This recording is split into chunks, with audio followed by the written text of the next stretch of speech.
Tonight I'm doing a video, another prep video for my Father's Day fly fishing trip, which is about 10 days away in central PA. I've kind of put together a rough plan of what streams I'm going to hit. Targeting Penns Creek, which is going to be about 35 minutes away from my campground, 30 to 35. Spring Creek, which is about 15 minutes from my campground. And Big Fishing Creek, which is 10 minutes from my campground. I'll do another video on my accommodations in another video. But I'm kind of centrally located to all these streams. I have a backup plan if anything were to happen in terms of flows or temperatures as a function of the weather. If any one of those streams kind of doesn't pan out, maybe hitting a little J, but we'll see. I'll play it by ear on that. But tonight I'm preparing my fly boxes and assessing, putting together a game plan to make sure I have some patterns to accommodate fishing those streams, and I wanted to kind of show that process tonight. Also have started to deconstruct my bag, my gear bag from the previous fly fishing trip. Usually when I go out, you know, I kind of tend to take a bag that was organized and make it somewhat disorganized, so I go back and clean it out. So I'm doing that tonight as well. But I wanted to show you my process of how I prepare my fly box. I'm not gonna do a video of tying a fly, but how I go about preparing to populate my fly box and put together a plan to do that. Okay, so let me show you my current state of my fly box.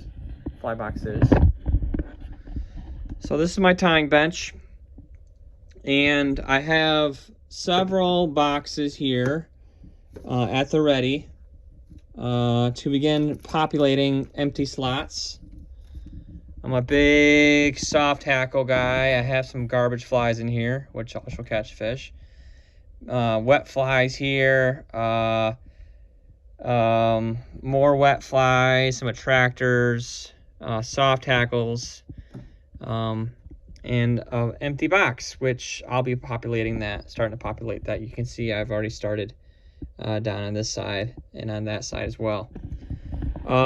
So, you know, I look at what I have. I also have several other boxes here on my table.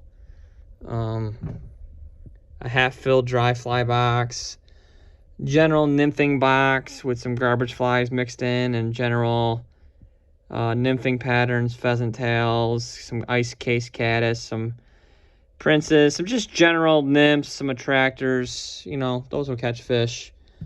But I am looking at, okay, what do I have, and how do I find out what is being keyed on by the fish that are in the streams I'd like you to visit.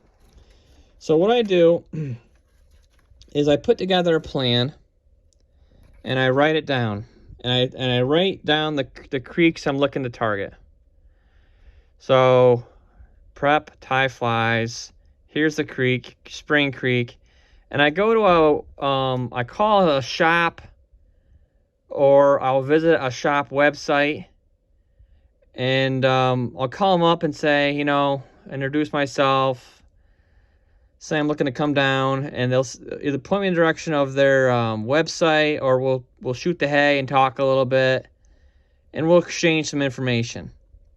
And I write that information down. Right, so they'll say if you're looking to come in, you know, late June, you may want to have this in your box. There may be the sulfurs may not be around, but there may be some little, you know, be some kind of left hanging out. You may want to have some sulfurs, some caddis, terrestrials, since it's starting to creep towards summer, blue-wing olives, things of that nature. So you identify patterns based on the bug activity, and you form a plan, okay? So I do that for the streams I'm looking to target, and I go from there. Now, my style of flies, I don't tie flies that are meant to represent a certain species of bug, like blue-wing olive is a certain species of mayfly, certain type. of mayfly. I don't tie a fly saying, well, this fly here, for example, this pheasant tail emerger is my blue-wing olive. So check that. Now, the beauty, my style is general. So yeah, that could represent the blue-wing olive they're saying could be going on as a hatch on that stream.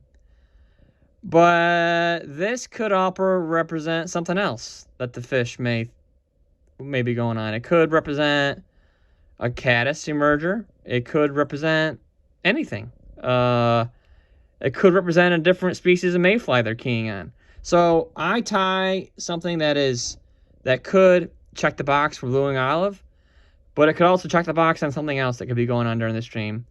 I don't need to know what that something else is, as long as I am representing something of the natural world that I could kill two birds with one stone with, if you know what I mean, in terms of catching a fish. So I tie with, like, okay, blue-wing olives are hatching.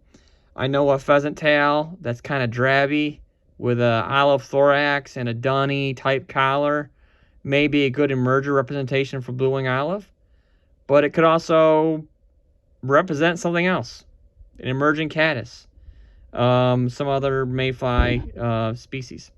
So that's my style, and that's why I love fishing soft tackles or just tying in a general manner, where I could be checking the boxes on many things. So that's how I tend to think of when I'm preparing my flies for a trip or when I'm going out fishing in general. So just size, shape, and color. If I can tie up a variety of flies in different sizes, different shapes, well, the shape is fairly the same. You have in terms of representation of some invertebrate insect, the shape is, for the most part, is generally the same. I have the same structure, if you will. It's mostly what I'm varying between my patterns is the colors, right? So I have more drabby, different color thoraxes, different color bodies, different color wings or collars. May go with a dark collar, may go with a light dun collar, may go with a Hungarian partridge gray collar. When you get it wet, it's kind of a speckled type effect on the collar, which looks very lifelike. Like this. This is what they call a Tupps indispensable. Let me show this to you. Again, that's just a very general, lightly colored body, tail, kind of got a hot spot, pinkish thorax with a Hungarian partridge collar on it, gray. And that's just general, and that could cover me for any light colored bugs or mayflies or caddis that are going on. Now I am going to tie, I say that on one hand where I'm tying general, where it could cover me for a multitude of things that the fish are keying on, but I'm also intending to tie some patterns that are specifically representative of certain things that fish are keying on. For example, I do intend on tying some Gary LaFontaine Sparkle Caddis pupa, which is representative of the larva state, the pupa state of caddis emerging. I don't have any examples of that in my boxes because I have yet to tie any in these boxes, but that is on my list, right? So when I look at, okay, I need some tan caddis, I have a pattern in my mind where I said, okay, you know, I am going to try to target that with some of these general patterns, but there's some specific pattern that I have some confidence in that I know for certain will fool fish, and it's that pattern. So I'll do both. That's my style. So I have some work to do here.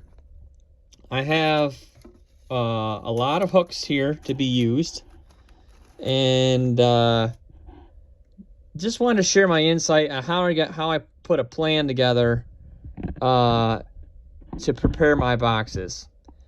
The intent would be to have a full box. I have an empty box here. I have an empty box here.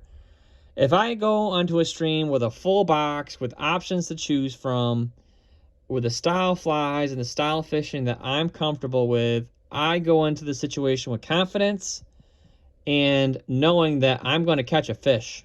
And if I go in with that mindset, I will have success.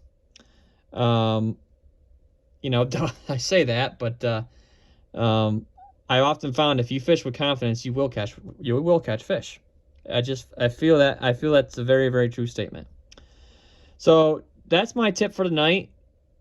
But you can't populate your boxes if you don't make time to tie your flies. So, you know, put together a plan, execute the plan, and populate those boxes. And again, remember, without a proper plan, you're not setting yourself up for success. So, all right, that's my tip for tonight. And I want to get tying. I'll talk to you guys later. Thanks.